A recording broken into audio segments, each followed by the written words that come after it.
Middle School, The Worst Years of My Life by James Patterson.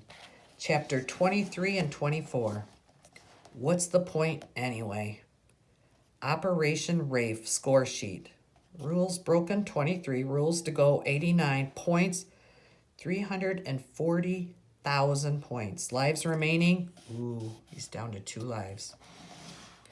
So, what do I get anyway? I said. Leo and I were hanging out in my room, counting up everything I'd done so far. Get? He asked me. For all these points, they've got to be worth something, right? What do I win? Depends on how many points you finish with, Leo said. You need at least 1 million. For what? I said. He thought about it for a second. A week of base jumping at the Grand Canyon, all expenses paid. Well, I'll need training, I said. No problem. We'll get you the best. I like the sound of this. For starters, anyway. Then whitewater rafting, I said, all the way down the Colorado. Oh, and rock climbing back out of the canyon, Leo said, where your Lexus SUV and a fake driver's license are waiting for you. Sweet. The whole time Leo was drawing while we talked. Nothing new there. He's always drawing. What about Jeannie Galetta? I said. Put her in, too. Oh, that's going to be another 200,000 points, Leo said. But I'll throw in Bear, so he can get lost in the wild and adopted by real bears. This was getting better and better. Well, in that case, let him get eaten by real bears. But Leo shook his head. Nobody gets hurt, remember? It's already in the notebook. Well, I'll make an exception, I told him. No exceptions, Leo said. Besides, you need that no-hurt rule. It's the only part of all this that Jeannie Galetta will like. This is why Leo's a genius. He thinks of everything. I said, you ought to try talking to other people once in a while. They'd like you if you did. But he didn't answer. Leo the Silent was silent, and that's when I realized someone was outside my door.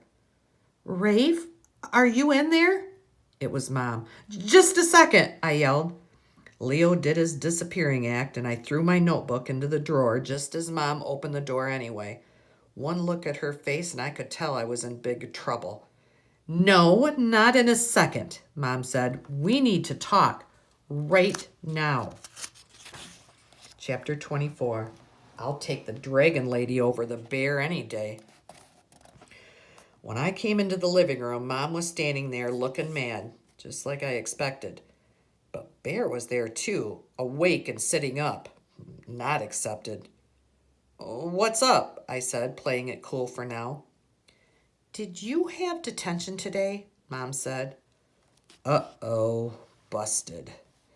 Well, kind of, I said. Kind of, Bear said. Kind of, what does that mean? Mom asked him to stay calm, but she kept her eyes on me. I got a call from Mrs. Stricker. She says she left a message here last week. Do you know anything about that? Oh, man, double busted. Just then, Georgia came wandering in, of course. What's going on? Is Rafe in trouble? She said. Go to your room, Bear yelled at her. Don't talk to her that way, Mom said. Georgia, honey, this is between Rafe and us. Now you go on. Georgia disappeared again, but I knew she was just standing in the hall, listening where we couldn't see her. At least I'd have witnesses if Bear killed me, which he looked like he wanted to. You're grounded for a week, he said, standing over me. And no more touching the answering machine. You got that? Now hang on a minute, Mom said. I want to hear Rafe's side of this. Carl, sit down, please. Bear sat and Mom looked at me again. Rafe, talk. Unfortunately, my side of the story wasn't worth much. I told them all about the scooter in gym class and detention and how I erased the message on the machine. Even without saying a word about Operation Rafe, I'd still been just as bad as Bear thought I was. When I was done, Mom took a deep breath. Okay, Rafe, I'm going to ask you something else now, and I want an honest answer, she said. Does Leo have anything to do with this? I probably would have told her the truth, but Bear decided what he thought about it before I could even open my mouth. Oh, again with the Leo thing, he yelled at me. I've had it up to here with that. I don't want to ever hear the name Leo in this house again. Understand? You freak. You're the freak, I shouted back. That's enough, both of you, Mom said, standing up between us. Rafe, you're grounded until further notice. And Carl, you go cool off somewhere. I don't want to talk to either one of you right now. I was already headed back to my room anyway. Our little talk was over.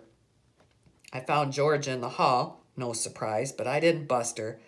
I just pushed her back toward her own room and then slammed my door behind me as hard as I could. I wanted to throw something, hit something, and exterminate Bear all at the same time. You know, there are ways of getting back at him, Leo said. You shut up, I told him. You're not even real. I picked up this old ceramic turtle I'd made in second grade and threw it against the wall. It smashed into a million pieces, but I didn't care. I didn't even care about being grounded. It's not like I had 24 friends waiting to do stuff with me after school every day anyway. In fact, I had only one friend, and technically, he didn't even exist.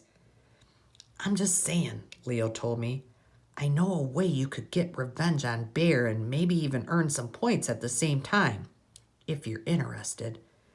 It took me a while to calm down, but once I thought about it, I realized I definitely was interested. Just so you know, this one could really get you into trouble, though, Leo said. Well, who cares, I told him. I'm already in trouble. Just keep talking.